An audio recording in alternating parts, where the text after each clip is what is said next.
आप में से बहुत सारे लोग ऐसे हैं जिनको मेरा नाम पहले से पता है, उन्हें पता है कि मेरा नाम निशांत है।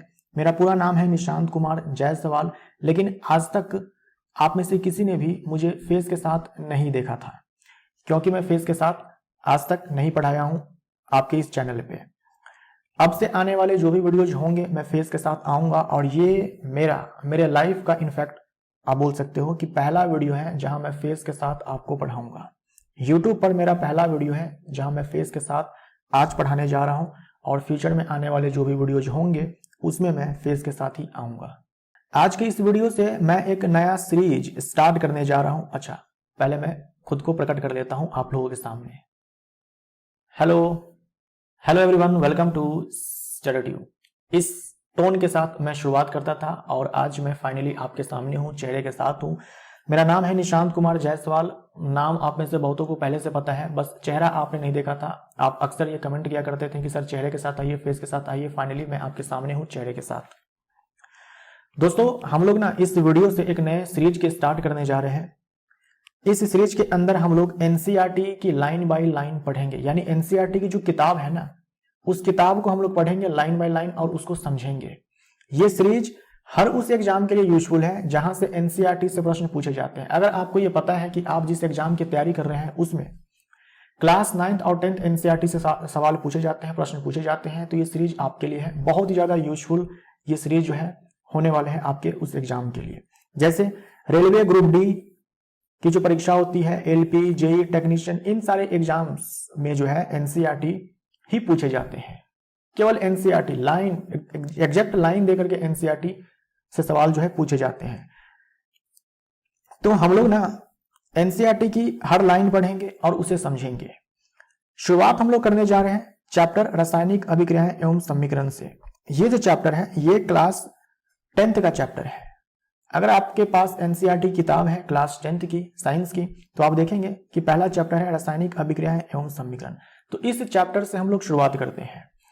हम लोग क्लास 10th कवर करेंगे, क्लास 9th कवर करेंगे, सारे चैप्टर्स हम लोग कवर करेंगे। और ये इस चैप्टर का पार्ट 1 है। हम लोग इस पूरे चैप्टर को 2 पार्ट्स में कवर करेंगे। एक पार्ट में काफी लंबा हो जाएगा, 2 पार्ट्स में हम लोग कवर करेंगे। ये हमारा पार्ट 1 है। जो पार्ट 2 आएगा उसके साथ ये चैप्टर आपका कंप्लीट हो जाएगा। ये चैप्टर आपको दिखेगा रासायनिक अभिक्रियाएं एवं समीकरण।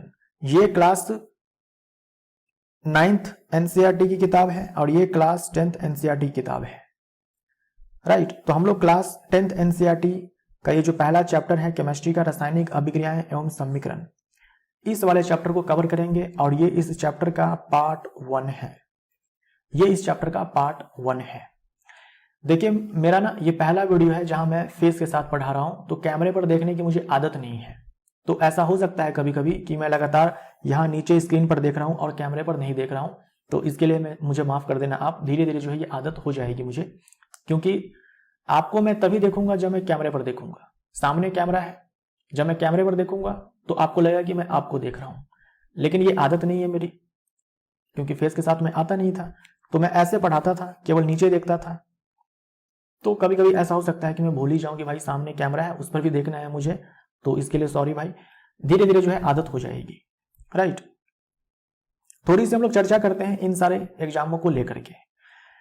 ग्रुप डी 2018 की अगर हम बात करते हैं, ग्रुप डी 2018 की बात करते हैं, तो इसमें क्लास 9th और 10th दोनों से सवाल पूछे गए थे।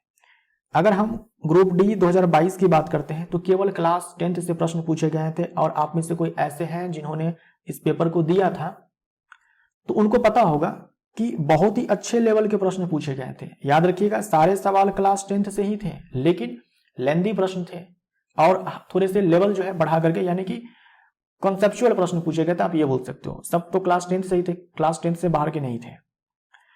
तो ग्रुप डी में जो प्रश्न पूछे गए थे, 3000 प्रश्न पूछे गए थे। इन सारे का सोल्यूशन जो है आपके इसी यूट्यूब चैनल पर मिल जाएगा, राइट। मैंने करा रखा है। और ग्रुप डी 2022 में जो प्रश्न पूछे गए थे ये हमारे ऐप पर है, पेड बैच के अंदर एक पेड कोर्स है जहां मैंने इन सारे प्रश्नों का डिस्कशन करवाया हुआ है।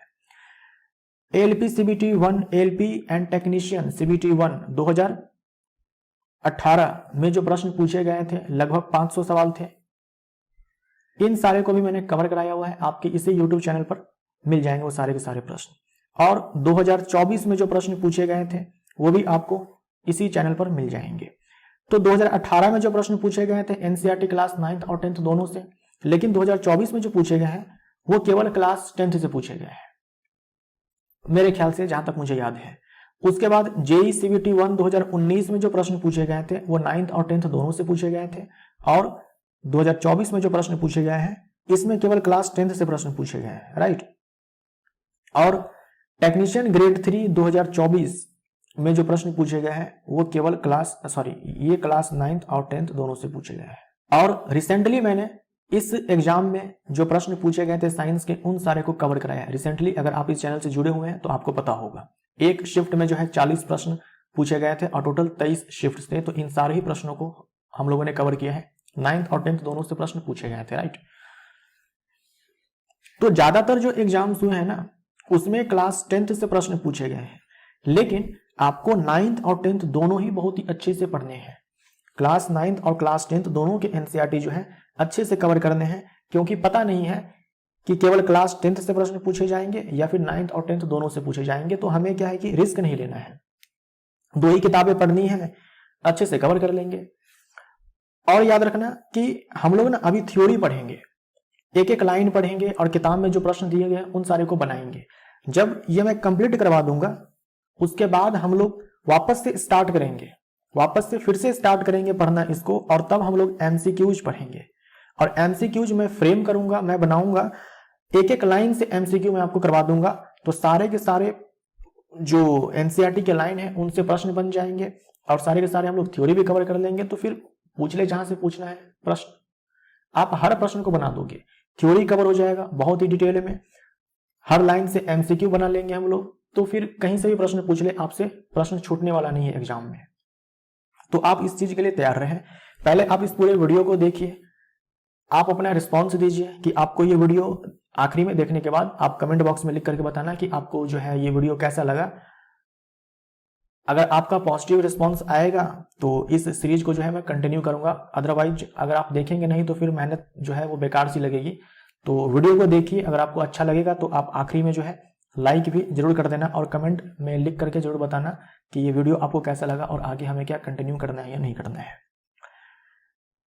अगर आप ऐसे विद्यार्थी हैं जो चाहते हैं कि एक बार मैं अपने एग्जाम के लिए साइंस कुछ ऐसे पढूं कि दोबारा से पढ़ना ना पड़े कहीं से भी, ऐसा नहीं है कि एक बार पढ़ लिया वापस से कहीं और से पढ़ने की जरूरत पड़ रही है, बहुत सारी किताबें पढ़ने की जरूरत पड़ रही है, कुछ नहीं। एक बार आप साइंस पढ़ लो उसके बाद आपको कहीं से भी वापस से पढ़ने की जरूरत नहीं है, केवल आपको रिवीजन करना होगा। पीवाईक्यूज बनाइए जिस भी एग्जाम की आप तैयारी करते हैं, उसके बाद क्या है कि आप केवल रिवीजन कीजिए। तो अगर आप ऐसे विद्यार्थी हैं जो चाहते हैं कि बस एक बार में साइंस पढ़ूं काम खत्म, तो आप हमारे ऐप पर ना इस वाले कोर्स को ज्वाइन कर सकते हो। ये जनरल साइंस हिंदी नाम से एक कोर्स मिलेगा, इसमें मैंने बहुत ही डिटेल में आपको साइंस पढ़ाया है। इसमें 9th आपका अच्छे से कवर होता है, 10th आपका अच्छे से कवर होता है, 11th एंड 12th आप बोल सकते हो कि लगभग 60% जो है मैंने कवर करा दिया है। स्पेशली बायो की अगर मैं बात करूं तो, क्योंकि फिजिक्स केमिस्ट्री से उतने हार्ड प्रश्न नहीं आते हैं, बायो से तो काफी डिटेल भी प्रश्न आते हैं, लेकिन फिजिक्स केमिस्ट्री से नहीं आते हैं। बायो की तो मैं बात करूं लगभग 75% मैंने कवर करा दिया हुआ है। तो ओवरऑल आप मानकर चलो कि 11th और 12th एनसीईआरटी की जो किताब है ना, वहां से मैंने उन सारे पोर्शन को कवर कराया हुआ है इस वाले कोर्स में, जो आपके एग्जाम के लिए जरूरी है। और बायो के लगभग 75% मैंने करवा दिए हैं 11th 12th के। तो आप तैयार रहना, थोड़े से लेवल जो है इसमें बढ़े हैं, इसमें जो आप देखेंगे तो थोड़ा सा लेवल जो है हाई है। तो अगर आप उस चीज के लिए तैयार हैं तो सवाल आपके एग्जाम में उतना हार्ड नहीं आएगा जितना कि मैंने इसमें पढ़ा रखा है, इससे नीचे ही रहेगा, ठीक है। लेकिन अगर आप ऐसे विद्यार्थी हैं जो चाहते हैं कि इस कोर्स में A4 साइज में PDF मिले, तो आप इस कोर्स को ज्वाइन मत करना। इस वाले कोर्स में आपको A4 साइज में PDF नहीं मिलेगा। अगर आप A4 साइज में PDF चाहते हैं तो इस वाले कोर्स को इग्नोर कर दीजिएगा। लेकिन अगर आप चाहते हैं कि भाई PDF नहीं, हमें तो पढ़ना है कुछ ऐसे कि दोबारा से कहीं से पढ़ने की जरूरत ना पड़े, तो आप इस वाले कोर्स को डेफिनेटली ज्वाइन कर सकते हैं। अगर आप चाहते हैं कि रेलवे ग्रुप डी 2022 में 2475 MCQ जो पूछे गए थे उन सारे का डिटेल में डिस्कशन करना चाहते हैं, जो कि मैंने आपको बताया कि क्लास 10th से ही पूछे गए थे, लेकिन कॉन्सेप्चुअल प्रश्न पूछे गए थे, तो आप इस वाले कोर्स को ज्वाइन कर सकते हो। इसमें आपको A4 साइज में PDF मिल जाएगा, डिटेल PDF मिलेगा, आप प्रिंट करा सकते हो। और जितने सेट्स हुए हैं, टोटल 99 सेट्स हुए थे, उन 99 सेट्स को मैंने 99 टेस्ट में कन्वर्ट करके दे दिया हुआ है, तो आप टेस्ट भी दे सकते हो आप, राइट। तो ये दोनों कोर्स जो है आपको ऐप पर दिखेंगे, ये देख लो, ये है जनरल साइंस की कोर्स, ये वाला, राइट। अगर आप ऐसे विद्यार्थी हैं जो बीपीएससी टीआरई 4.0 की तैयारी करते हैं, तो आपके लिए ये सीरीज जो है यूजफुल है। आपके इस वाले एग्जाम में भी एनसीईआरटी क्लास 9th और 10th से ही प्रश्न पूछे जाते हैं, तो आपके लिए ये सीरीज जो है यूजफुल है। और आने वाले और इसके बाद जो मैं एमसीक्यू वाला सीरीज करवाऊंगा वो भी आपके लिए यूजफुल होंगे। तो अभी हमारा थ्योरी वाला पार्ट चलेगा, पूरी किताब को पढ़ेंगे और उसके बाद हम लोग एमसीक्यूज करेंगे। उसके बाद पूछ ले जहां से प्रश्न पूछना है आपसे, एग्जाम में जो है प्रश्न जो है लगभग सारे बन जाएंगे, ठीक है। वीडियो कंप्लीट देखने के बाद आप जो है अपना फीडबैक जरूर दीजिएगा कि आपको ये वीडियो कैसा लगा और हमें क्या आगे कंटिन्यू करनी चाहिए या नहीं करना चाहिए, या फिर आप कुछ और चाहते हैं। तो मुझे लगता है कि बहुत सारी बातें जो है हम लोगों ने कर ली है। अब हम लोग चलते हैं और इस चैप्टर को आगे बढ़ाते हैं, स्टार्ट करते हैं। तो चैप्टर की शुरुआत होती है यहां से, अपने दैनिक जीवन की निम्नलिखित परिस्थितियों पर ध्यान दीजिए और विचार कीजिए कि क्या होता है जब गर्मियों में कमरे के ताप पर दूध को खुला छोड़ दिया जाता है। अगर गर्मियों में कमरे के ताप पर दूध को खुला छोड़ दिया जाता है तो आम भाषा में हम बोलते हैं कि दूध फट जाता है, दही जैसा हो जाता है, पानी जो है अलग हो जाता है, लैक्टिक एसिड का निर्माण हो जाता है। क्या होता है जब लोहे का तवा, तसला, कील को आर्द्र वायुमंडल में खुला छोड़ दिया जाता है तो उस पर जंग लग जाता है। अंगूर का किण्वन हो जाता है, तो अंगूर में होता है शुगर, शर्करा, शुगर होता है। इस शुगर को कन्वर्ट कर दिया जाता है अल्कोहल में और इसके लिए खमीर लिया जाता है। तो इसी अल्कोहल का इस्तेमाल जो है शराब बनाने में। लाइट कट गई, तो लाइट आने का वेट कीजिए, ठीक है। लाइट आता है तो वापस से मैं कंटिन्यू करता हूं। अभी लाइट कट गई है, राइट। लगभग 10 मिनट बाद लाइट वापस आ गई है, तो हम लोग अब आगे कंटिन्यू करते हैं। क्या होता है जब भोजन पकाया जाता है? क्या होता है जब हमारा शरीर भोजन को पचा लेता है, हम सांस लेते हैं? इन सारे परिस्थितियों में क्या होता है? इन सभी परिस्थितियों में प्रारंभिक वस्तु की प्रकृति तथा पहचान कुछ न कुछ बदल जाती है। भोजन पकने से पहले जैसा होता है, पकने के बाद वैसा नहीं रहता है। उसकी जो प्रकृति है, पहचान है, वो बदल जाता है। हमारा शरीर भोजन को पचा लेता है।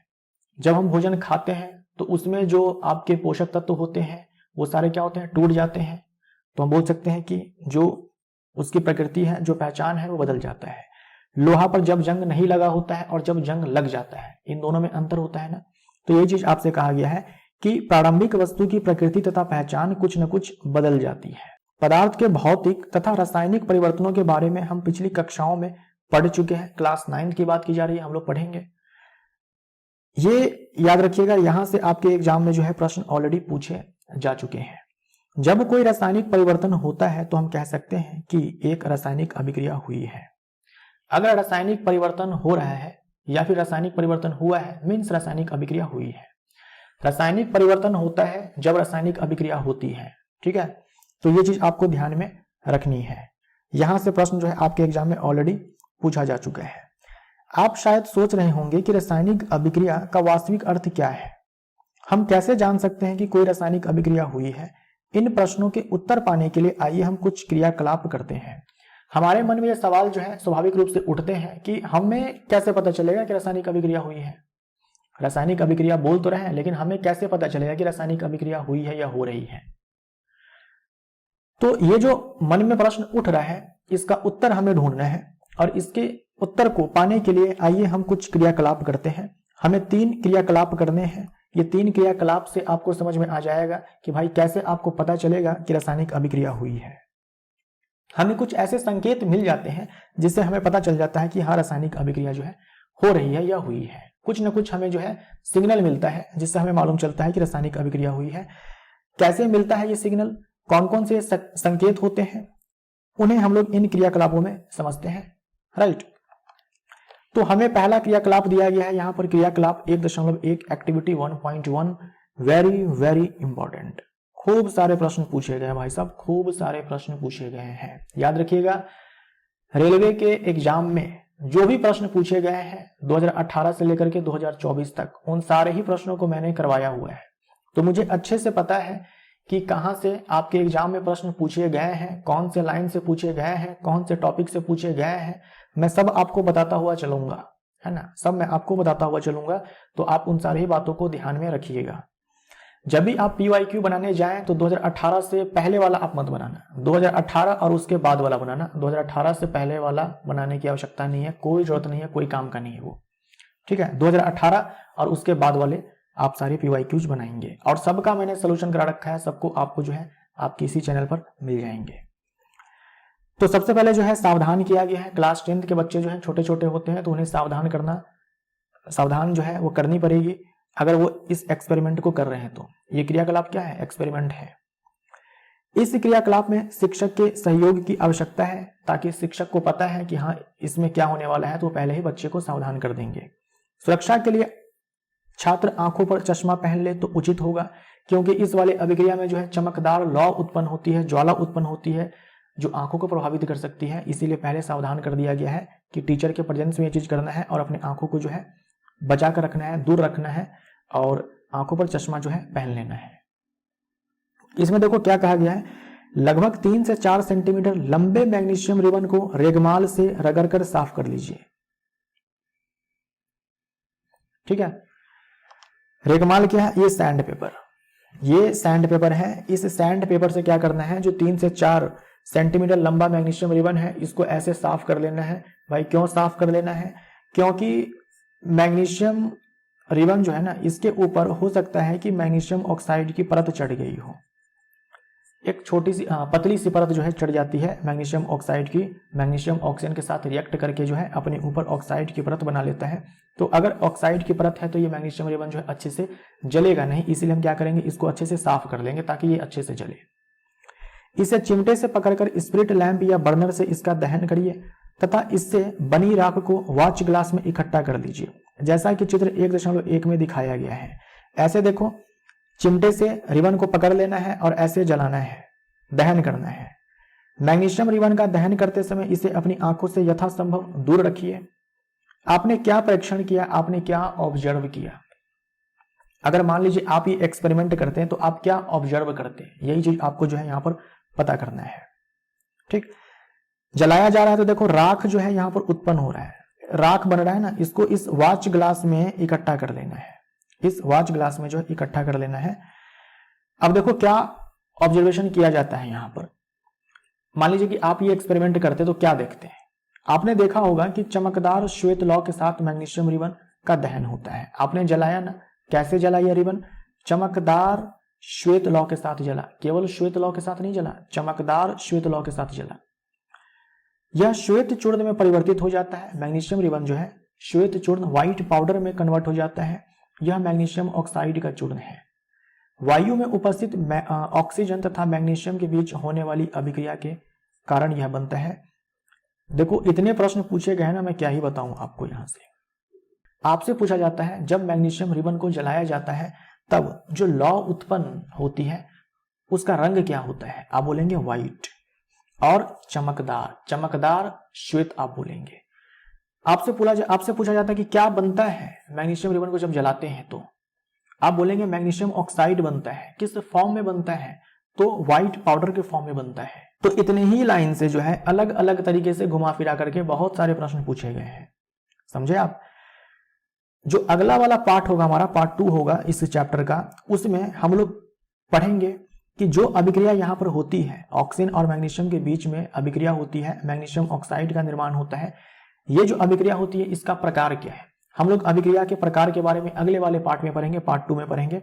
तो आप इस वाले अभिक्रिया को ध्यान में रखिएगा कि हमने ऑक्सीजन के प्रेजेंस में मैग्नीशियम रिबन को जलाया है, यानी कि मैग्नीशियम को जलाया है, मैग्नीशियम ऑक्साइड बना है। ये अभिक्रिया जो है कौन सी प्रकार की है, अलग अलग प्रकार की अभिक्रिया होती है, तो हम लोग चर्चा कर लेंगे इस वाले अभिक्रिया को नेक्स्ट वाले पार्ट में।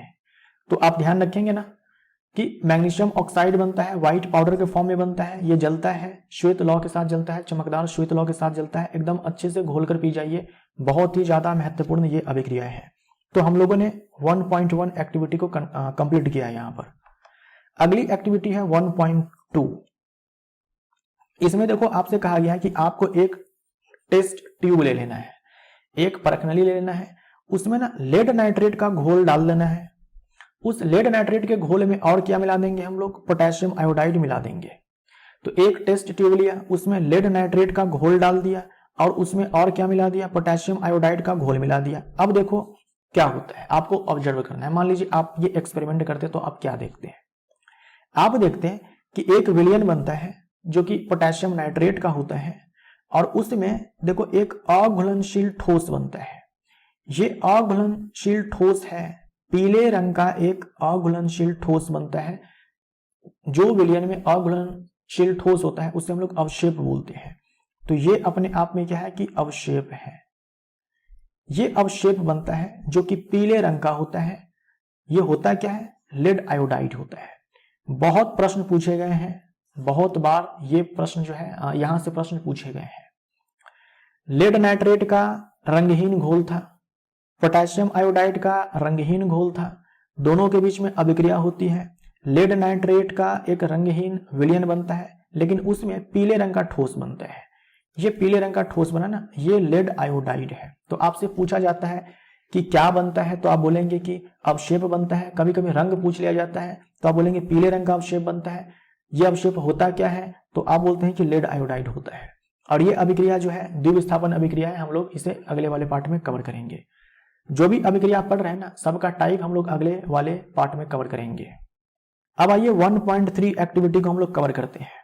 एक आपको शंक्वाकार कोनिकल फ्लास्क ले लेना है या फिर आप टेस्ट ट्यूब भी ले सकते हो, कोई दिक्कत नहीं है।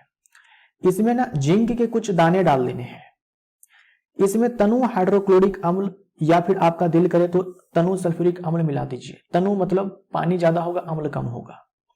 सावधानी आपको बरतनी है, अम्ल का इस्तेमाल जो है सावधानी से करना है क्योंकि अम्ल हम जानते हैं खतरनाक होते हैं भाई, आपकी स्किन को जला सकता है। क्या जस्ते के दाने के आसपास कुछ होता दिखाई दे रहा है, ये आपसे प्रश्न पूछा जा रहा है अगर आप इस एक्सपेरिमेंट को कर रहे हैं तो। शंक्वाकार फ्लास्क या परखनली को स्पर्श कीजिए, क्या इसके तापमान में कोई परिवर्तन हुआ। मान लीजिए आप इस एक्सपेरिमेंट को करते हैं, आप एक कोनिकल फ्लास्क लेते हैं, उसमें आप जिंक के कुछ दाने डाल देते हैं, छोटे टुकड़े टुकड़े जो है जिंक के दाने डाल देते हैं और उसमें आप तनु सल्फ्यूरिक अम्ल ले लेते हैं। तो आप देखते हैं कि जो ये दानेदार जस्ता है, जिंक के जो छोटे छोटे टुकड़े हैं, उसके आसपास आपको कुछ बबल्स दिखाई देंगे।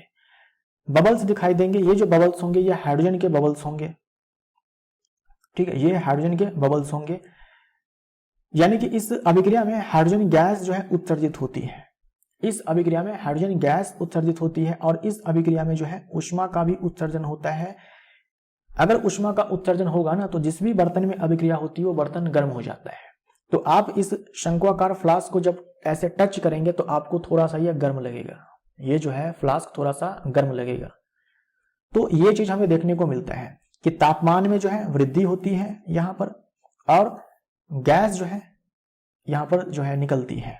राइट, तो हम लोगों ने 3 एक्टिविटी कंप्लीट की हैं। तीनों से जो है आपके एग्जाम में खूब सारे प्रश्न पूछे जाते हैं। सीधा एग्जाम में प्रश्न पूछा जाएगा कि एक परखनली में जिंक के दाने लिए गए हैं, उसमें तनु सल्फ्यूरिक अम्ल डाल दिया गया है तो क्या होगा। आपको विकल्प दिया होगा, उस एक विकल्प में से उस 4 विकल्प में से एक विकल्प जो है सही हो जाएगा। अगर आप इसको अच्छे से याद रखेंगे तो ही आप आंसर दे पाएंगे ना, तो आप इसको अच्छे से ध्यान में रखिएगा। ऊपर दिए गए तीनों क्रियाकलापों के आधार पर जो हम लोगों ने 3 एक्टिविटीज की हैं, उनके आधार पर हम कह सकते हैं कि निम्न किसी भी प्रेक्षण की सहायता से हम निर्धारित कर सकते हैं कि एक रासायनिक अभिक्रिया हुई है। तो हमें संकेत मिलते हैं रासायनिक अभिक्रिया होने के। वो संकेत क्या हो सकते हैं, ये सारे संकेत हो सकते हैं। हो सकता है कि अवस्था में परिवर्तन हुआ हो सकता है कि रंग में परिवर्तन हुआ हो सकता है कि गैस का उत्सर्जन हुआ हो सकता है कि तापमान में परिवर्तन हुआ हो। ऐसा हो सकता है कि इनमें से कोई एक संकेत देखने को मिले, हो सकता है कि इनमें से 2 संकेत देखने को मिल जाए एक साथ, हो सकता है कि 3 संकेत देखने को मिल जाए, हो सकता है। जैसे हम लोगों ने अवस्था में परिवर्तन देखा था ना, लेड नाइट्रेट और पोटेशियम आयोडाइड के बीच में जब अभिक्रिया हम लोगों ने कराया, दोनों घोल को मिलाया, तो एक लेड आयोडाइड का जो है हमें अवक्षेप पीले रंग का प्राप्त हुआ था। तो अवस्था में परिवर्तन हुआ था, ठोस बन गया था और साथ में रंग में परिवर्तन हो गया था।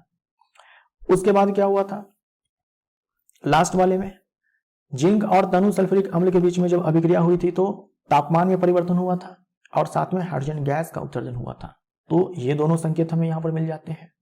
तो ऐसे ही हमें संकेत मिलते हैं और आरआरबी टेक्नीशियन ग्रेड 3 के एग्जाम में जो है यहाँ से प्रश्न जो है पूछा गया था, आपसे पूछा गया था कि रासायनिक अभिक्रिया जब होती है तो कौन से संकेत हमें देखने को मिलते हैं, ये सारे ऑप्शंस में दिए गए थे। तो अच्छे से ध्यान में रखिएगा।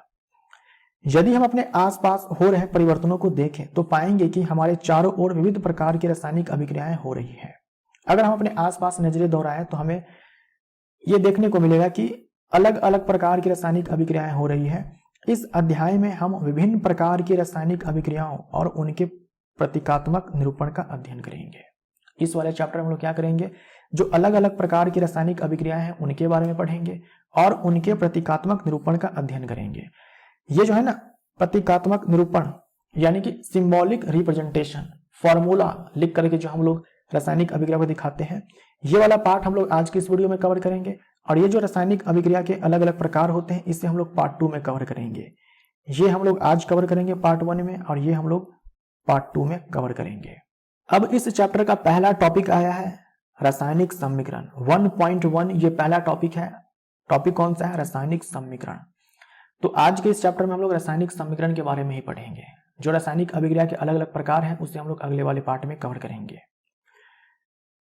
तो एक्टिविटी 1.1 जो हम लोगों ने किया था उसमें जो भी अभिक्रिया हुई थी उसे हम लोग वाक्य के रूप में कैसे बोलेंगे, तो कुछ ऐसे बोलेंगे। जब ऑक्सीजन की उपस्थिति में मैग्नीशियम रिबन का दहन होता है तब यह मैग्नीशियम ऑक्साइड में परिवर्तित हो जाता है। उस अभिक्रिया को हम लोग ऐसे ही सेंटेंस में बोलेंगे ना कि जब ऑक्सीजन की उपस्थिति में मैग्नीशियम रिबन का दहन होता है तब यह मैग्नीशियम ऑक्साइड में परिवर्तित हो जाता है। अब देखो, वाक्य के रूप में किसी रासायनिक अभिक्रिया का विवरण बहुत लंबा हो जाता है। हमें रासायनिक अभिक्रिया के बारे में बतानी है तो हमें जो है ये पूरा का पूरा सेंटेंस जो है बोलना पड़ता है, ये काफी लंबा हो जाता है। इसे संक्षिप्त रूप में भी लिखा जा सकता है। इसे शब्द समीकरण के रूप में लिखना सबसे सरलतम विधि है। अभिक्रिया को हम लोग क्या कर सकते हैं कि वाक्य के रूप में बता सकते हैं, पूरा ऐसे सेंटेंस बोल करके, वाक्य बोल करके, लेकिन थोड़ा सा लंबा हो जाता है। तो हमने एक शॉर्ट तरीका ढूंढा कि भाई हम लोग शब्द समीकरण लिख देंगे। बोलने क्यों जाए, हम लोग क्या करेंगे, वर्ड इक्वेशन लिख देंगे, शब्द समीकरण लिख देंगे। कैसे लिखेंगे, तो मैग्नीशियम को जलाया था तो मैग्नीशियम लिख दिया पूरा वर्ड, ऑक्सीजन में जलाया था तो ऑक्सीजन लिख दिया और दोनों के बीच में प्लस लगा दिया। बना क्या इन दोनों से, मैग्नीशियम ऑक्साइड बना, तो ऐसे तीर लगा करके इसको दिखा दिया। तो हम लोगों ने क्या किया, केवल वर्ड लिख दिया, सबके नाम लिख दिए कि भाई कौन कौन से वो पदार्थ हैं जो आपस में अभिक्रिया करते हैं और कौन सा पदार्थ नया बनता है। तो ऐसे वर्ड लिख दिया तो हो गया वर्ड इक्वेशन। अब इस वाले अभिक्रिया में मैग्नीशियम तथा ऑक्सीजन ऐसे पदार्थ हैं जिनमें रासायनिक परिवर्तन होता है, इन्हें अभिकारक कहते हैं। ये जो मैग्नीशियम ऑक्साइड है ये तो बाद में बना ना, हमारे पास ये थोड़ी था। हमारे पास तो केवल मैग्नीशियम और ऑक्सीजन था। हमने मैग्नीशियम रिबन लिया था, ऑक्सीजन में जलाया था, तो हमारे पास केवल ये दोनों थे। इनमें रासायनिक परिवर्तन हुआ तब जाकर के ये नया पदार्थ हमें मिला। ये हमारे पास पहले से नहीं था, ये बाद में आया। नया पदार्थ जो है मैग्नीशियम ऑक्साइड, ये बाद में आया। तो मैग्नीशियम, ऑक्सीजन, ये दोनों कहलाएंगे अभिकारक, जो हमारे पास पहले से थे, जिनमें रासायनिक परिवर्तन हुआ है वो अभिकारक है। और इनके रासायनिक परिवर्तन से जो नया पदार्थ आया, पैदा लिया, जन्म लिया, उसे हम लोग उत्पाद बोलते हैं। इस अभिक्रिया से एक नए पदार्थ मैग्नीशियम ऑक्साइड का निर्माण होता है, इसे हम लोग उत्पाद कहते हैं। शब्द समीकरण अभिकारकों के उत्पाद में परिवर्तन को उनके मध्य एक तीर का निशान लगाकर दर्शाया जाता है। मान लीजिए रिएक्टेंट है, मैंने आर से दिखा दिया, और इस रिएक्टेंट से प्रोडक्ट बना, तो ऐसे हम लोग तीर का निशान लगा देंगे। रिएक्टेंट से प्रोडक्ट की तरफ तीर का जो सिरा होगा वो उत्पाद की तरफ होगा, प्रोडक्ट की तरफ होगा। अब देखो यहाँ पर दो अभिकारक है, ये एक अभिकारक है, ये दूसरा अभिकारक है। जब अभिकारक दो या दो से ज्यादा हो तो अभिकारकों के बीच में हम लोग क्या करते हैं कि प्लस चिन्ह लगा देते हैं। अभिकारकों के बीच योग का चिन्ह लगाकर उन्हें बाईं ओर लिखा जाता है। किसके बाईं ओर, तीर के बाईं ओर। ये जो तीर है ना, इसके बाईं ओर। ये हो गया लेफ्ट हैंड साइड और ये हो गया राइट हैंड साइड।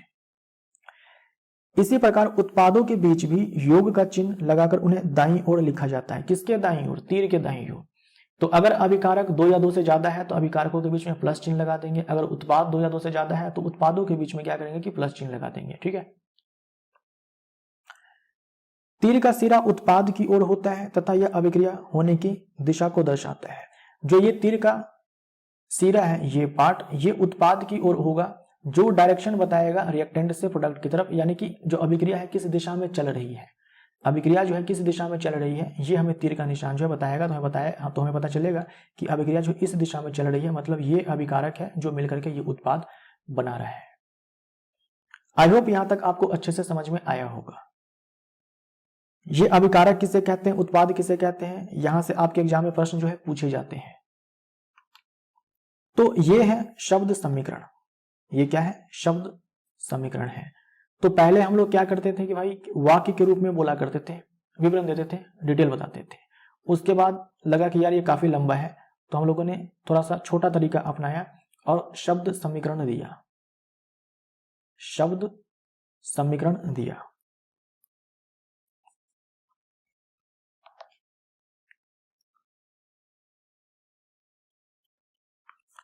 लेकिन ये शब्द समीकरण भी ना थोड़ा सा लगता है कि यार ये सारे वर्ड्स जो है हमें लिखने पड़ते हैं, है ना, काश नहीं लिखना पड़ता। तो हम लोगों ने एक नया तरीका ढूंढा। जैसे हमें क्या है कि मैग्नीशियम लिखना पड़ता है, ऑक्सीजन वर्ड लिखना पड़ता है, मैग्नीशियम ऑक्साइड भी लिखना पड़ता है। भाई इतनी मेहनत कौन करने जाए, है ना, काफी मेहनत वाला काम है ये। तो इससे भी छोटा तरीका अपनाया। ये तरीका क्या है, रासायनिक सूत्र लिख करके, रासायनिक सूत्र लिख करके। क्यों लिखने जाए मैग्नीशियम, हम इसका फॉर्मूला लिख देंगे Mg। क्यों लिखने जाए ऑक्सीजन, हम केवल फॉर्मूला लिख देंगे O2, देखो कट से हो गया। क्यों लिखने जाए मैग्नीशियम ऑक्साइड, हम इसका सीधा फॉर्मूला लिख देंगे। अब बताओ, ये जो वर्ड इक्वेशन है, इससे भी छोटा तरीका हो गया ना रासायनिक सूत्र लिख करके इक्वेशन को लिखना। तो ये सबसे बढ़िया तरीका है और इसमें हम लोग और भी ज्यादा इंफॉर्मेशन ऐड कर सकते हैं, अभी हम लोग आगे पढ़ेंगे। तो रासायनिक समीकरण लिखना, ये जो हमारा पहला टॉपिक है ना, रासायनिक समीकरण 1.1, इसी के अंदर ये सब टॉपिक है। देखो 1.1.1 इसी के अंदर का सब टॉपिक है। क्या रासायनिक समीकरण के निरूपण की इससे भी संक्षिप्त विधि है? बिल्कुल है। शब्दों की जगह रासायनिक सूत्र का उपयोग करके रासायनिक समीकरणों को अधिक संक्षिप्त तथा उपयोगी बनाया जा सकता है। अभी देखो, एक तो ये खुद लेंदी है वर्ड इक्वेशन, इसमें हम और एक्स्ट्रा इंफॉर्मेशन ऐड करेंगे तो और भी ज्यादा ये इक्वेशन जो है लेंदी हो जाएगा। लेकिन रासायनिक सूत्र जब हम लिखते हैं तब इक्वेशन लिखना जो है थोड़ा छोटा हो जाता है, जल्दी लिख भी पाते हैं और भी ज्यादा जानकारी हम लोग इसमें ऐड कर पाते हैं। कौन कौन सी एक्स्ट्रा जानकारी है जो हम ऐड कर पाएंगे, हम लोग अभी देखेंगे। यदि आप मैग्नीशियम ऑक्सीजन तथा मैग्नीशियम ऑक्साइड के सूत्रों का स्मरण करें तो उपरोक्त शब्द समीकरण इस प्रकार लिखा जा सकता है। राइट।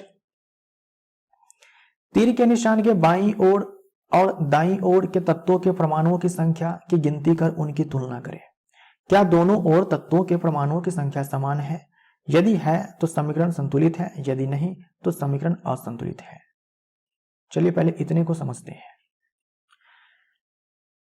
देखो यहां पर इसको मैं मिटाता हूं, ठीक है, थोड़ा सा हमें स्पेस मिलेगा, इसको मैं मिटाता हूं।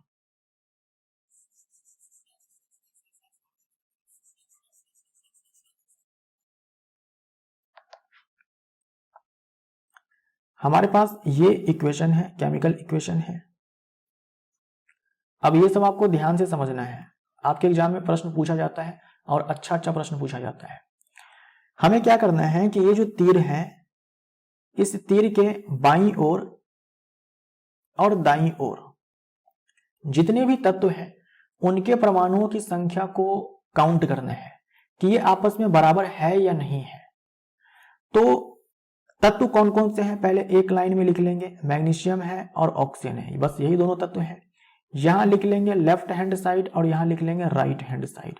लेफ्ट हैंड साइड तीर के बाईं और राइट हैंड साइड यानी तीर के दाईं ओर।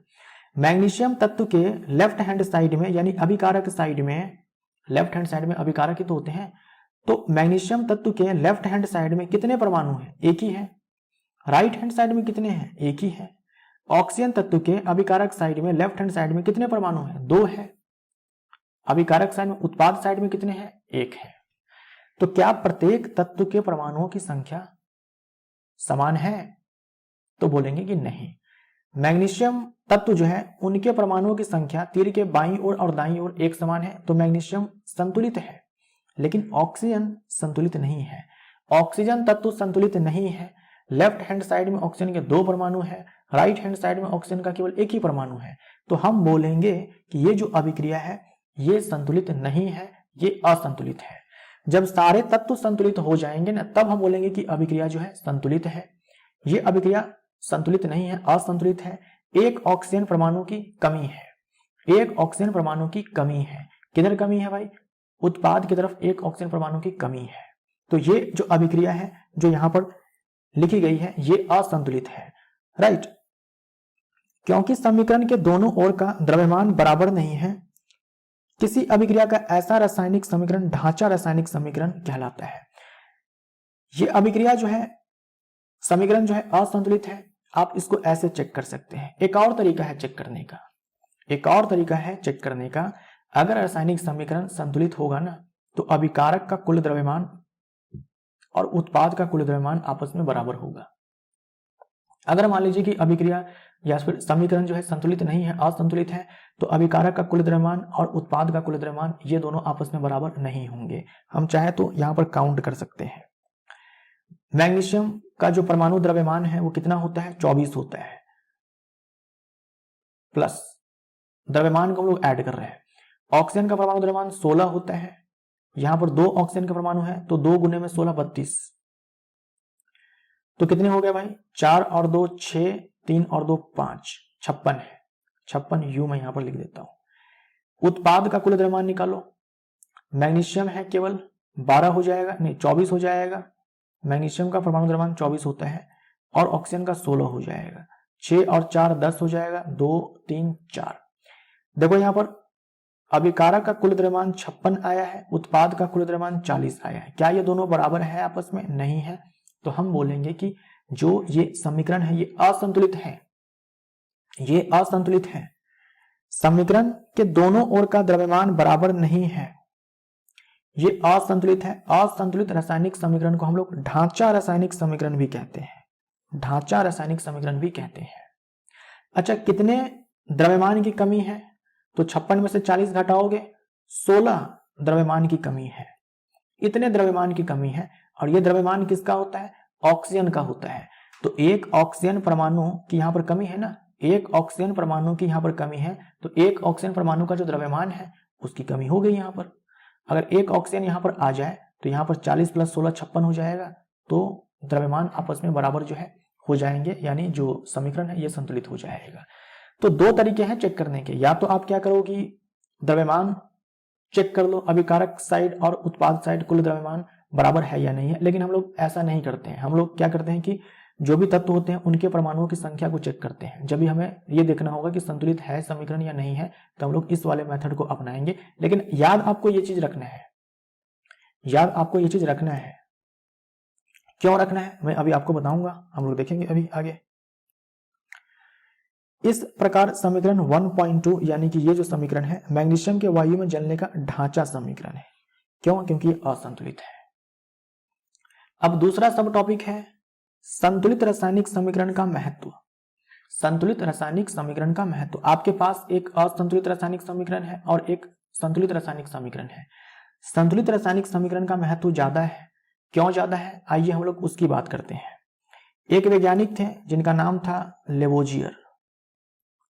इन्हें कहा जाता है रसायन शास्त्र का पिता। इन्होंने ना एक सिद्धांत दिया था, एक नियम दिया था, द्रव्यमान संरक्षण का नियम। इनका ये कहना था कि जब रासायनिक अभिक्रिया होती है ना, तो द्रव्यमान संरक्षित रहता है। मतलब क्या हुआ इसका? मास कंजर्व रहेगा, द्रव्यमान संरक्षित रहेगा। ऐसा नहीं होगा कि द्रव्यमान एक्स्ट्रा बन जाएगा या फिर कुछ द्रव्यमान का ह्रास हो जाएगा। जैसे ऊर्जा संरक्षण का सिद्धांत होता है कि ऊर्जा को केवल एक रूप से दूसरे रूप में बदला जा सकता है, ऊर्जा की ना तो हानि हो सकती है ना ही निर्माण हो सकता है। वैसे ही जब रासायनिक अभिक्रिया होती है तो एक्स्ट्रा मास नहीं बनेगा, अतिरिक्त द्रव्यमान नहीं आएगा और ना ही कुछ द्रव्यमान का ह्रास होगा। इसे हम लोग द्रव्यमान के संरक्षण का नियम कहते हैं, द्रव्यमान संरक्षण का सिद्धांत कहते हैं। ये हमें क्लास 9th में पढ़ना था, हम लोग पढ़ेंगे बाद में।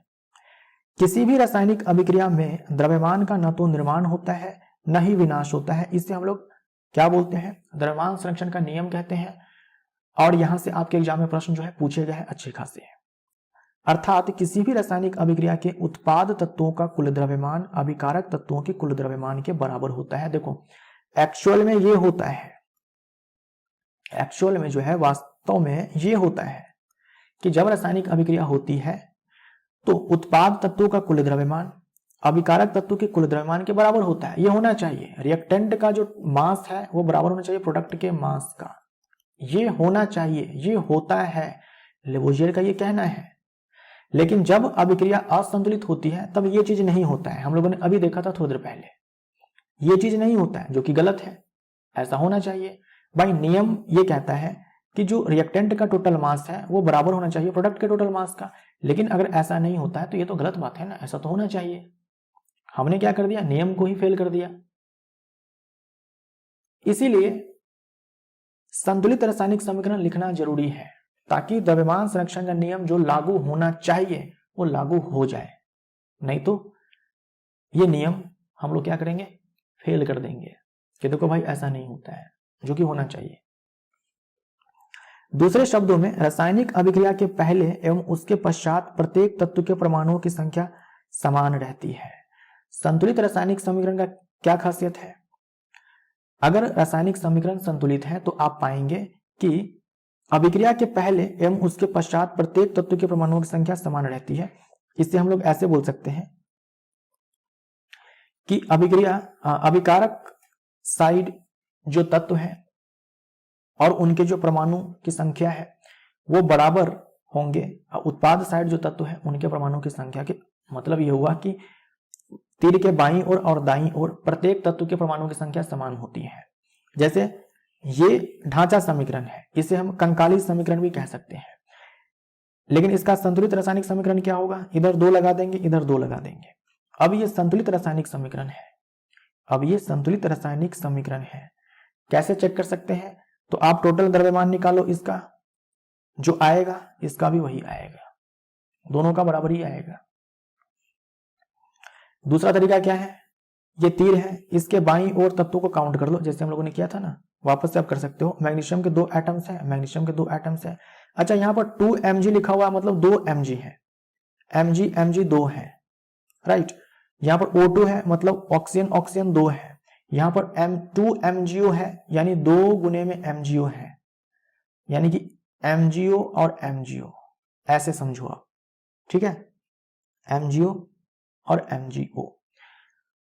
तो इधर 2 Mg है, यानी मैग्नीशियम के 2 एटम्स हैं, इधर भी मैग्नीशियम के 2 एटम्स हैं। देखो MgO का मतलब 2 MgO का मतलब यहां पर 1 MgO और 1 Mg, टोटल 2 MgO है। और 1 MgO में 1 Mg तो 2 में 2 हो जाएगा। 1 MgO में 1 ऑक्सीजन का परमाणु तो 2 में 2 हो जाएगा। यहां पर भी ऑक्सीजन के 2 परमाणु, तो लेफ्ट हैंड साइड और राइट हैंड साइड मैग्नीशियम के जितने परमाणु हैं, ऑक्सीजन जितने परमाणु हैं, सब संख्याएं बराबर है। तो हम बोलेंगे कि ये जो रासायनिक समीकरण है ये संतुलित है। और अब जो है यहां पर रिएक्टेंट का जो मास होगा वो बराबर हो जाएगा प्रोडक्ट का जो मास होगा उसके। आप काउंट कर सकते हो, यहां पर मैग्नीशियम का 24 होता है, 2 परमाणु है तो 48 हो जाएगा। ऑक्सीजन का यहां पर 32 हो जाएगा। टोटल कितना हो गया भाई, 8 और 2 10, 4 3 7 8, 80 हो गया। इधर निकालो तो 2 गुने में MgO का हम लोगों ने निकाला था 40 आया था तो 80 हो गया। अब देखो दोनों का द्रव्यमान आपस में बराबर है। तो इसीलिए कहा जाता है आपसे कि आपको संतुलित रासायनिक समीकरण लिखना चाहिए, क्योंकि अगर आप नहीं लिखते हैं तो आप द्रव्यमान संरक्षण के नियम को फेल कर रहे हैं। वहां पर द्रव्यमान संरक्षण का नियम वहां पर लागू नहीं हो रहा है, जो कि होना चाहिए। समझे आप? आइए हम रासायनिक समीकरण को चरणबद्ध संतुलित करना सीखें। मान लीजिए कि एक रासायनिक समीकरण दिया गया है आपको जो कि असंतुलित है, तो आप उसको संतुलित कैसे करेंगे, उसे हम लोग स्टेप वाइज जो है अब समझते हैं आगे। एक्टिविटी 1.3 के शब्द समीकरण को इस प्रकार दर्शाया जा सकता है। हम लोगों ने कोनिकल फ्लास्क लिया था, जिंक का दाना लिया था, उसमें तनु सल्फ्यूरिक अम्ल मिलाया था तो हाइड्रोजन गैस उत्सर्जित हुई थी, और जिंक सल्फेट जो वहां पर लवण बनता है, सॉल्ट बनता है, ये शब्द समीकरण है। अब इसे हम लोग फॉर्मूला के रूप में ऐसे लिख सकते हैं। तो पहले आप चेक करो कि ये संतुलित है या नहीं है। मान लो कि पहले से संतुलित है तो फिर इसे संतुलित क्या ही करना, ऑलरेडी संतुलित है ना। अगर ये असंतुलित होगा तो हम लोग इसे संतुलित करेंगे। तो हम लोग क्या करेंगे, कौन कौन से तत्व है इसको लिख लेंगे लाइन से एक कॉलम में।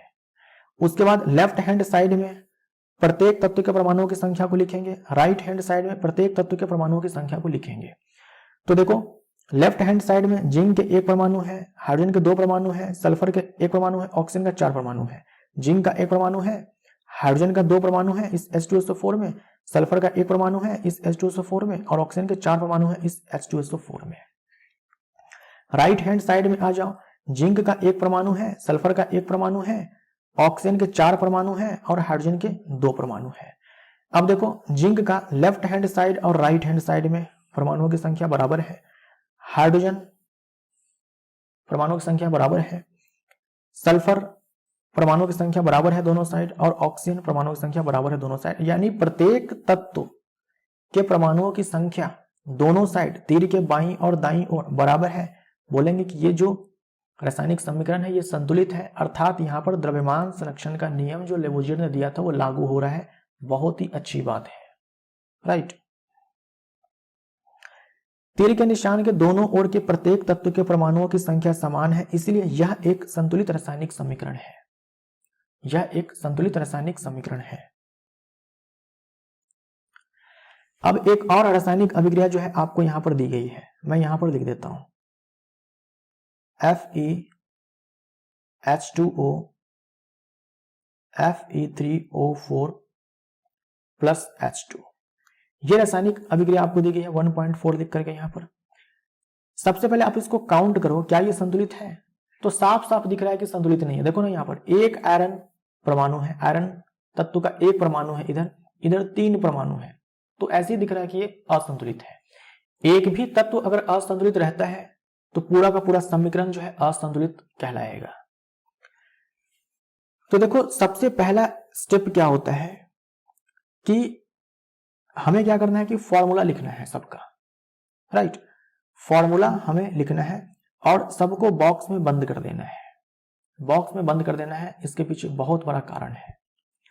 रासायनिक समीकरण को संतुलित करने के लिए सबसे पहले प्रत्येक सूत्र के चारों एक बॉक्स बना लीजिए। समीकरण को संतुलित करते समय बॉक्स के अंदर कुछ भी परिवर्तन नहीं कीजिए। सबको क्या करना है, ऐसे बॉक्स के अंदर डाल दीजिए, सारे फॉर्मूले को जो है बॉक्स के अंदर डाल दीजिए। भाई क्यों? आपसे कहा गया है कि बॉक्स के अंदर कुछ भी परिवर्तन नहीं करना है। बॉक्स के अंदर अगर आपने जो परिवर्तन कर दिया ना, तो आपने फॉर्मूला ही चेंज कर दिया। हमें रासायनिक समीकरण संतुलित करना है, फॉर्मूले में बिल्कुल भी चेंज नहीं करेंगे। ऐसा नहीं करेंगे कि यहां पर आयरन के 3 परमाणु हैं तो हम यहां पर भी 3 लगा देंगे, ये काम नहीं करेंगे। हमने फॉर्मूले के साथ क्या कर दिया, अत्याचार कर दिया, ठीक है। ऐसा नहीं करना है, इतना घटिया काम नहीं करना है, इतना घटिया काम नहीं करना है। फॉर्मूले में कोई परिवर्तन ना हो जाए आपसे, इसीलिए कहा जा रहा है कि भाई पहले इसको ना बॉक्स के अंदर तुम डाल दो, वरना कोई ठिकाना नहीं है तुम्हारा, कुछ फॉर्मूले में ही चेंज कर दोगे। तो ऐसा नहीं करना है, बॉक्स के अंदर डाल दो। अब बॉक्स के अंदर घुसना मना है, बॉक्स के अंदर कोई छिड़कानी नहीं करनी है, बॉक्स के अंदर कुछ भी चेंज नहीं करना है। बॉक्स के अंदर चेंज कर दिए, फॉर्मूला चेंज कर दिए, जो कि आपको नहीं करना है, राइट। अब हम क्या करेंगे, लिस्ट तैयार करेंगे। पहले देख तो ले कि भाई किधर क्या कमी है, किस तत्व के कितने परमाणु हैं। एक लिस्ट तैयार कर लेते हैं। सबसे पहले सारे तत्वों को हम लोग ऐसे एक कॉलम में लिख लेंगे। लेफ्ट हैंड साइड में सारे के परमाणुओं की संख्या लिख लेंगे, राइट हैंड साइड में सारे के परमाणुओं की संख्या लिख लेंगे।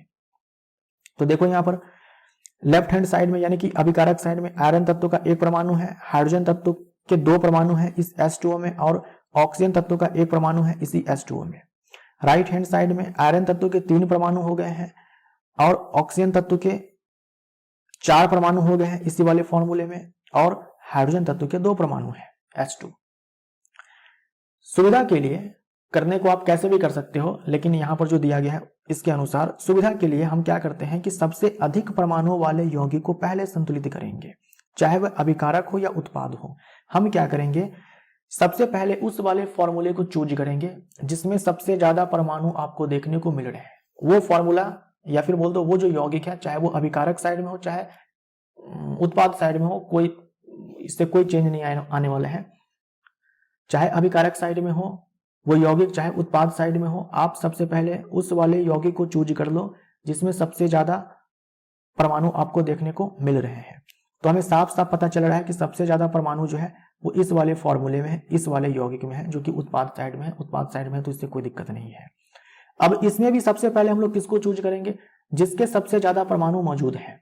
तो ऑक्सीजन के सबसे ज्यादा परमाणु मौजूद है 4। तो हम लोग सबसे पहले ऑक्सीजन को संतुलित कर लेते हैं।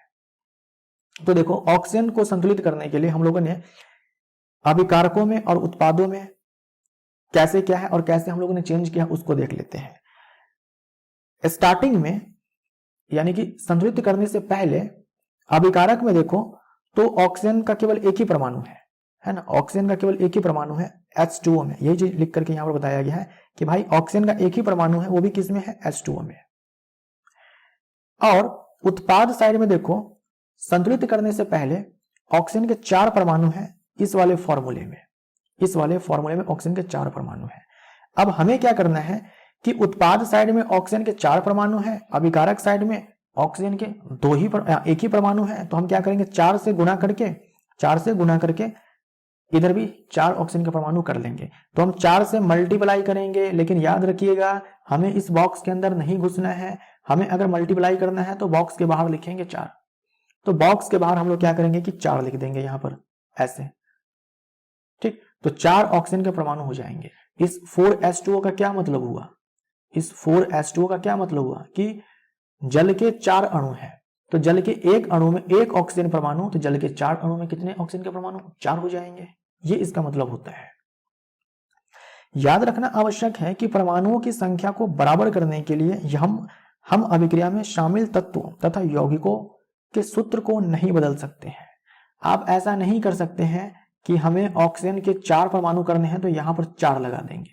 आपने क्या कर दिया, फॉर्मूले में ही चेंज कर दिया। सोचो ना, यहां पर 4 लगाने के लिए आपको बॉक्स के अंदर जाना पड़ेगा ना, लेकिन बॉक्स के अंदर जाना मना है। बॉक्स के अंदर जाना सख्त मना है। तो बॉक्स के अंदर तो आप जा ही नहीं सकते हैं, तभी तो आप ऐसे बनाएंगे, लेकिन ऐसा करना नहीं है, बॉक्स के अंदर जाना नहीं है। ऑक्सीजन परमाणु को संतुलित करने के लिए हम 4 गुणांक लगाकर 4H2 लिख सकते हैं, लेकिन H2O4 नहीं लिख सकते हैं। मैंने आपसे कहा इसके लिए बॉक्स के अंदर जाना पड़ेगा, जो कि आपको नहीं करना है, राइट। ना ही हम ऐसे लिख सकते हैं। आंशिक रूप से संतुलित रासायनिक समीकरण अब इस प्रकार होगा। अब जो आधा अधूरा हम लोगों ने संतुलित किया है, हमने तो केवल ऑक्सीजन को संतुलित किया है ना, तो हम लोगों ने ऐसे लिख लिया, 4 से मल्टीप्लाई कर दिया इस H2O में। अब आप क्या करो, या तो लोहा को संतुलित कर लो या फिर हाइड्रोजन को संतुलित कर लो, जो दिल करे उसको संतुलित करो।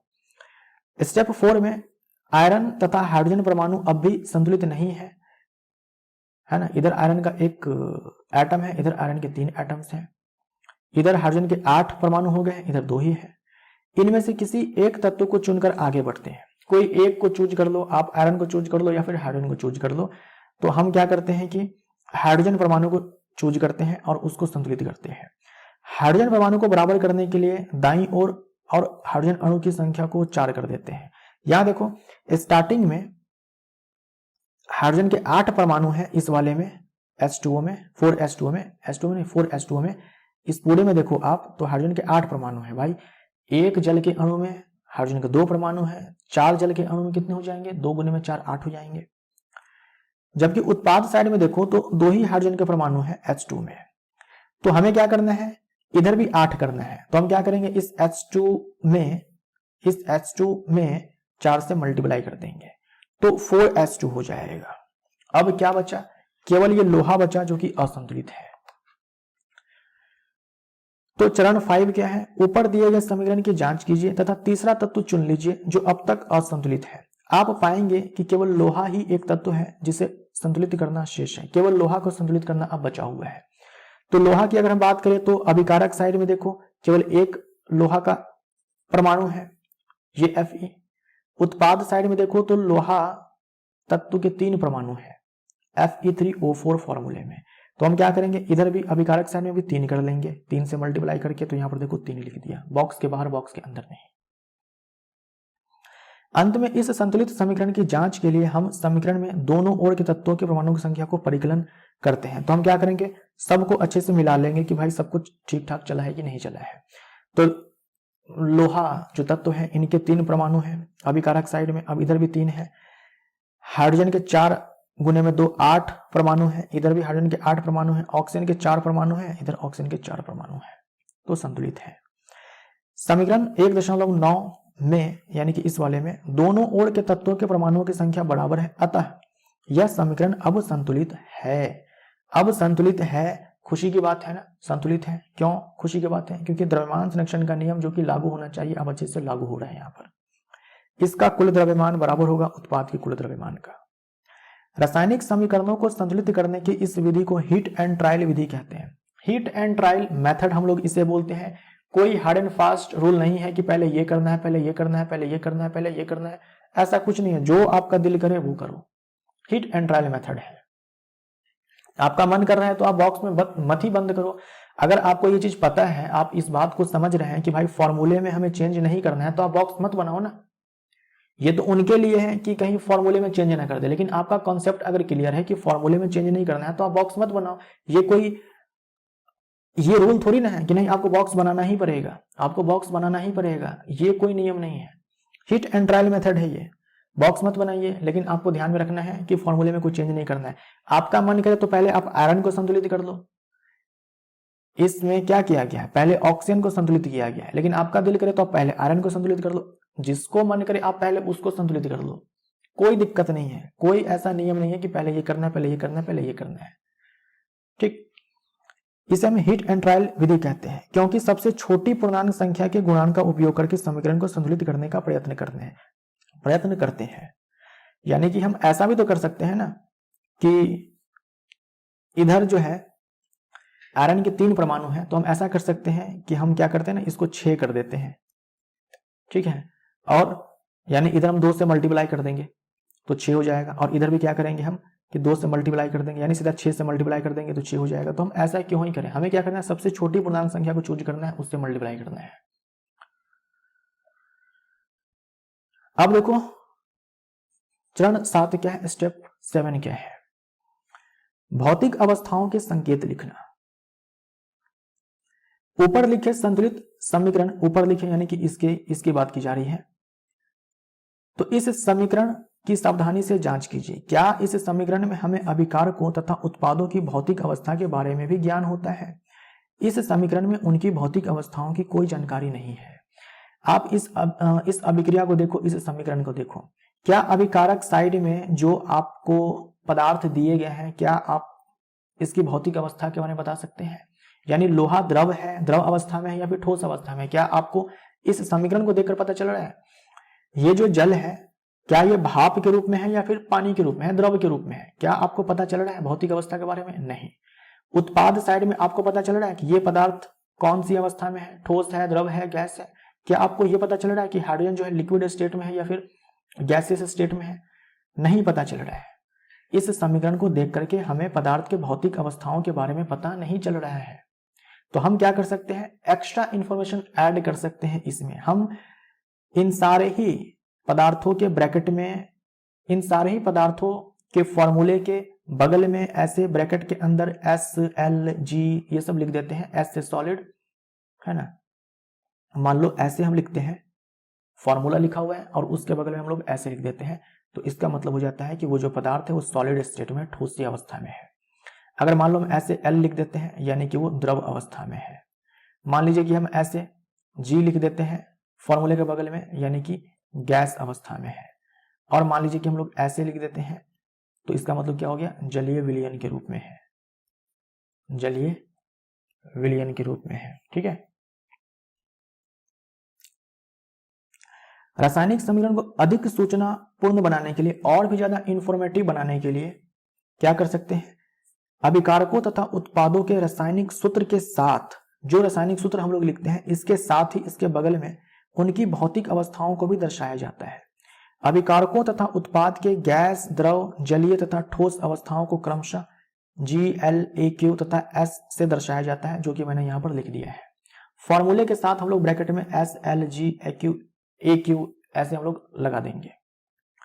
अभिकारक या उत्पाद जब जल में घोल के रूप में उपस्थित होते हैं, यानी कि जलीय विलयन के रूप में उपस्थित होते हैं, तब हम क्या करते हैं, ब्रैकेट में फॉर्मूला के साथ जो है AQ लिख देते हैं। अब देखो इसको और भी ज्यादा इंफॉर्मेटिव हम बना सकते हैं इस रूप में लिख करके।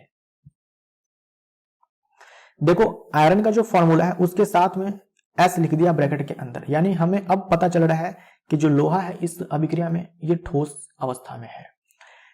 यहां देखो H2O के साथ जो है ब्रैकेट में G लिख दिया। अब हमें पता चल रहा है कि यहाँ पर जो जल है वो द्रव अवस्था में नहीं है, गैस अवस्था में है ना, द्रव अवस्था में नहीं है, गैसीय अवस्था में है H2O। यहाँ पर ये जो पदार्थ है ये ठोस अवस्था में है और हाइड्रोजन यहाँ पर गैस अवस्था में है। तो आपसे ना रेलवे के एग्जाम में बहुत बार ये प्रश्न पूछा गया, टेक्नीशियन ग्रेड 3 में 2 से 3 बार प्रश्न पूछा गया है। टेक्नीशियन ग्रेड 3 में जो इस बार हुआ है 2024 में 2 से 3 सवाल जो है यहां से पूछे गए हैं कि S क्या बताता है, G क्या बताता है, L क्या बताता है, कौन सा सिंबल जो है क्या बताता है। इसके ऊपर जो है ऑलरेडी प्रश्न आपके एग्जाम में पूछे जा चुके हैं। ध्यान दीजिए इस वाले अभिक्रिया में H2O के साथ ये ब्रैकेट के अंदर G लिखा हुआ है, चिन्ह का उपयोग किया गया है। यह दर्शाता है कि इस अभिक्रिया में जल का उपयोग भाप के रूप में किया गया है। आपको समझ में आ गया इस G से कि गैसेस स्टेट में है। तो हम लोगों ने इस समीकरण को और भी ज्यादा इंफॉर्मेटिव बना दिया। कैसे? हमने सबके भौतिक अवस्था को लिख दिया शॉर्ट फॉर्म में फॉर्मूले के साथ, लेकिन हम लोग इसे और भी ज्यादा इंफॉर्मेटिव बना सकते हैं, है ना, और भी एक्स्ट्रा जानकारी हम लोग दे सकते हैं। अभिक्रियाएं जो होती हैं वो अलग अलग परिस्थितियों में कराई जाती है। एक तो होता है नॉर्मल कंडीशन, और कुछ अभिक्रियाएं ऐसी होती है जिसके लिए कोई विशेष हमें परिस्थिति चाहिए होती है ना, कि भाई टेम्परेचर इतना होना चाहिए, प्रेशर इतना होना चाहिए, कोई हमें कैटालिस्ट चाहिए, उत्प्रेरक चाहिए। तो अलग अलग कंडीशंस के अंदर जो है कुछ अभिक्रियाएं कराई जाती है। नॉर्मल कंडीशन में वो अभिक्रिया जो है नहीं होती है। तो जिस भी कंडीशन में वो अभिक्रिया होती है हम क्या कर सकते हैं, उस कंडीशन को दिखा सकते हैं इसी अभिक्रिया में। कहां पर दिखाएंगे? तीर के ऊपर या फिर नीचे।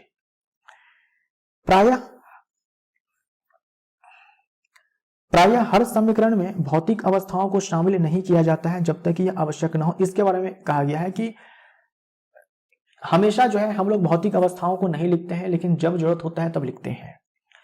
अब आ जाओ कंडीशन की बात यहां पर की गई है जो मैंने अभी आपको बताया है। कभी कभी अभिक्रिया की परिस्थितियां जैसे कि ताप, दाब, उत्प्रेरक आदि को भी तीर के निशान के ऊपर या नीचे दर्शाया जाता है।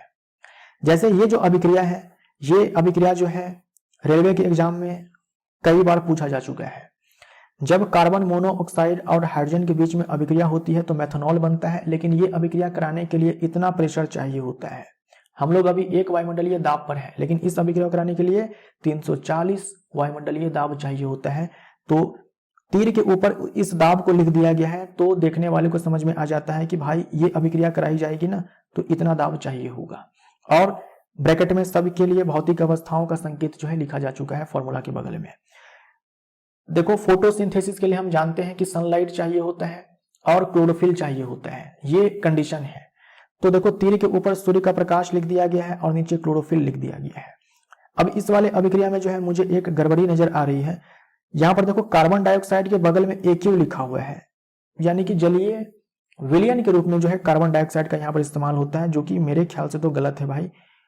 NCERT की किताब है, लेकिन गलतियां जो है रहती है। NCERT की किताब में भी ऐसा नहीं है कि नहीं रहती है, गलतियां रहती है, ठीक है। यहाँ पर मेरे ख्याल से G होना चाहिए, ये सही है, ये सही है जलीय विलयन के रूप में। फिर यहाँ पर देखो O2 जो है यहाँ पर ब्रैकेट के अंदर G होगा।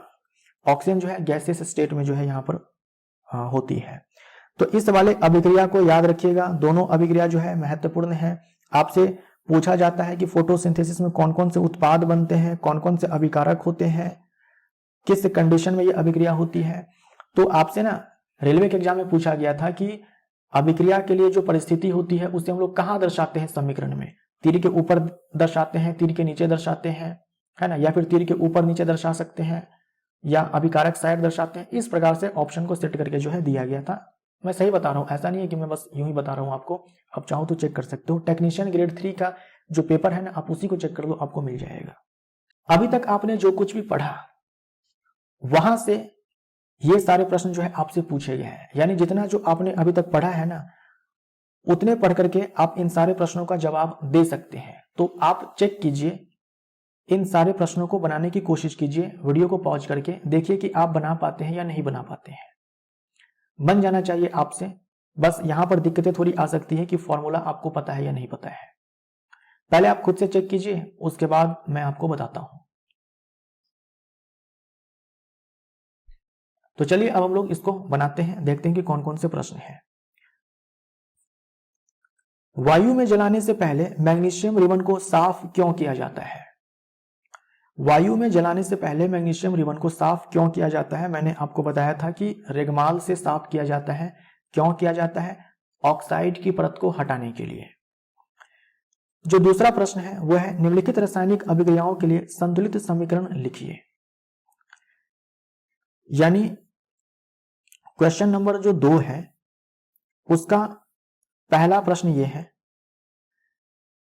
आपको दिया गया है हाइड्रोजन प्लस क्लोरीन, तो आपको पहले फॉर्मूला लिखना पड़ेगा। भाई पहला काम तो आपको सही सही फॉर्मूला लिखना पड़ेगा, और यहां पर बन जाता है हाइड्रोजन क्लोराइड यानी कि HCl।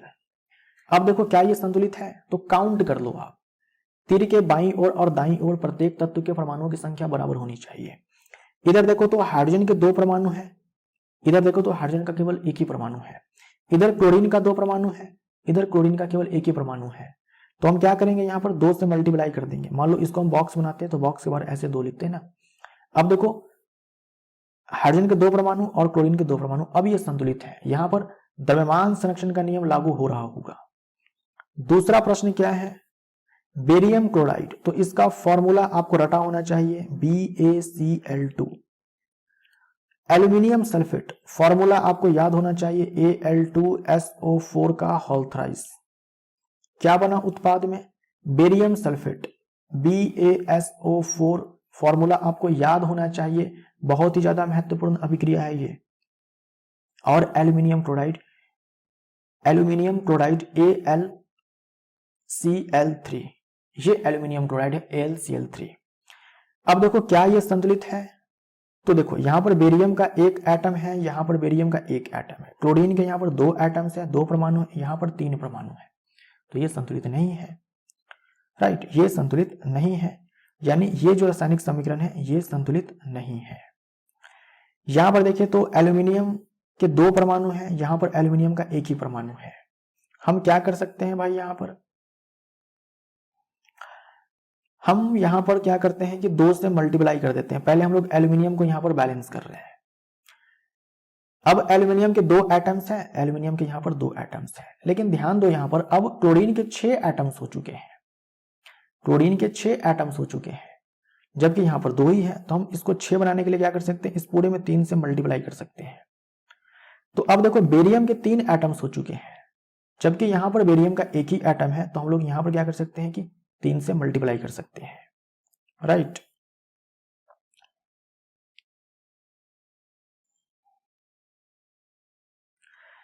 तीन बेरियम के एटम्स, 3 बेरियम के एटम्स, 6 क्लोरीन के एटम्स, 6 क्लोरीन के एटम्स, एल्यूमिनियम के 2 एटम्स, एल्यूमिनियम के 2 एटम्स, सल्फर के 3 एटम्स, सल्फर के 3 एटम्स, ऑक्सीजन के 12 एटम्स, ऑक्सीजन के 12 एटम्स, 3 गुने में 4, 12 हो जाएगा।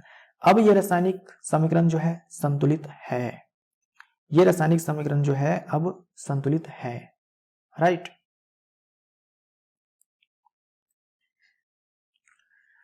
तीसरा समीकरण क्या है? सोडियम है,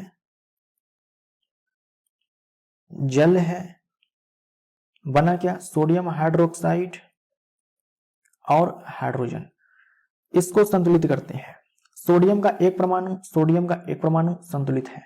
हाइड्रोजन के 2 परमाणु है, यहां पर हाइड्रोजन के 2 परमाणु है, संतुलित है, ठीक। ऑक्सीजन का एक नहीं, हाइड्रोजन के 3 परमाणु हो गए ना, यहां पर 2 यहां पर है और 1 यहां पर है, ठीक।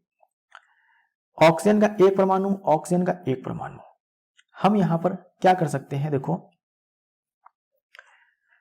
हाइड्रोजन के 3 परमाणु है, यहां पर हाइड्रोजन का 2 ही परमाणु है। अब 2 को 3 कर दें या फिर 3 को 2 कर दें, ये कर सकते हैं। या फिर क्या कर सकते हैं हम लोग, हम यहां पर 2 से मल्टीप्लाई जब कर देंगे तो हाइड्रोजन के टोटल 4 परमाणु हो जाएंगे। इसको 4 बनाने के लिए हम लोग क्या करेंगे, यहां पर 2 से मल्टीप्लाई करेंगे। हम कोशिश क्या करेंगे कि जो पूर्ण संख्या है उससे मल्टीप्लाई करें। हम कोशिश क्या कर सकते हैं कि पूर्ण संख्या से मल्टीप्लाई करें, फ्रैक्शन में नहीं लेना है आपको। और यहां पर देखो सोडियम के 2 परमाणु हो गए, तो 2 से यहां मल्टीप्लाई कर देंगे।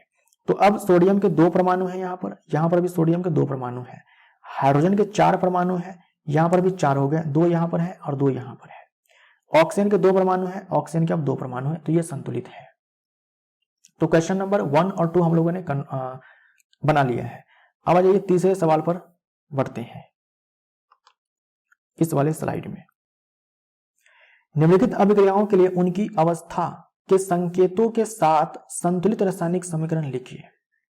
हमें संतुलित रासायनिक समीकरण लिखना है, लेकिन उसके भौतिक अवस्था के साथ, भौतिक अवस्था के जो संकेत होते हैं ना उसके साथ। तो क्वेश्चन नंबर 3 का जो पहला सवाल है, जल में बेरियम क्लोराइड का फॉर्मूला आपको याद होना चाहिए, BaCl2 होता है, तथा सोडियम सल्फेट का फॉर्मूला होता है Na2SO4। अच्छा, हमें क्या है कि भौतिक अवस्था के लिए जो संकेत है उसके साथ लिखना है। तो जल में बेरियम क्लोराइड बोल रखा है, मतलब कि AQ यहां पर लिखना है जलीय विलयन के रूप में। सोडियम सल्फेट के विलयन लिखा हुआ है, तो यहां पर ये भी ऐसे आएगा AQ के साथ। सोडियम क्लोराइड का विलयन यानी कि NaCl का यहां पर जलीय विलयन जो है आपको लेना है, तथा अघुलनशील बेरियम सल्फेट का अवशेप बनाते हैं। अघुलनशील यानी कि ये ठोस अवस्था में है, अघुलनशील यानी कि ये ठोस अवस्था में है, तो बेरियम सल्फेट के बगल में हम लोग ब्रैकेट में S लिखेंगे, ये ठोस अवस्था में है। समझे आप? अब इसको क्या करना है? संतुलित करना है। तो आइए संतुलित करते हैं।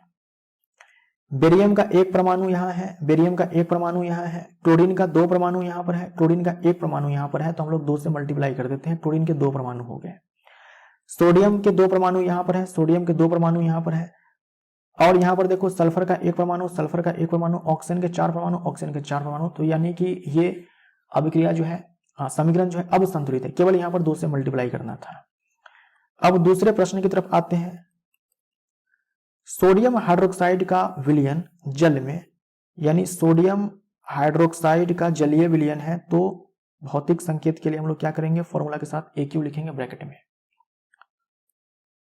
हाइड्रोक्लोरिक अम्ल के विलयन जल में, यानी कि जलीय विलयन के रूप में ये हाइड्रोक्लोरिक अम्ल है, तो यहां भी हम लोग क्या करेंगे? AQ लिखेंगे ब्रैकेट में।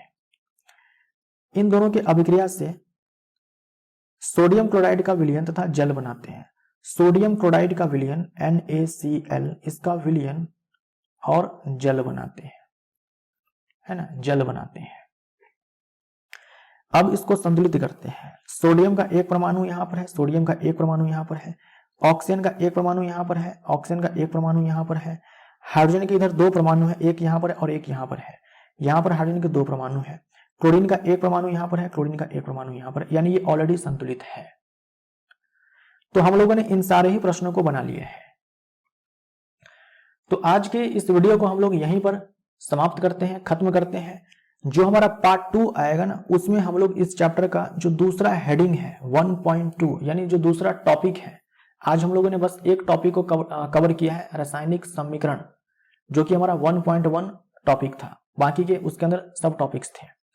जो अगला टॉपिक है 1.2 रासायनिक अभिक्रियाओं के प्रकार, तो प्रकारों के बारे में हम लोग अगले वाले पार्ट में कवर करेंगे और इस पूरे चैप्टर को हम लोग खत्म करेंगे। टोटल 3 टॉपिक्स है इसमें पढ़ने हैं, तो बाकी के 2 टॉपिक्स जो है हम लोग अगले वाले पार्ट में करेंगे, राइट। तो ये वीडियो जो है यहीं पर समाप्त होता है। अगर आपको ये वीडियो अच्छा लगा तो आप इसको लाइक जरूर करें और कमेंट करके बताएं कि आपको ये वीडियो कैसा लगा, कैसा रहेगा अगर हम इस सीरीज को कंटिन्यू करें। तो अपना फीडबैक जो है जरूर दीजिए। मिलते हैं अगले वीडियो में। Thank you so much.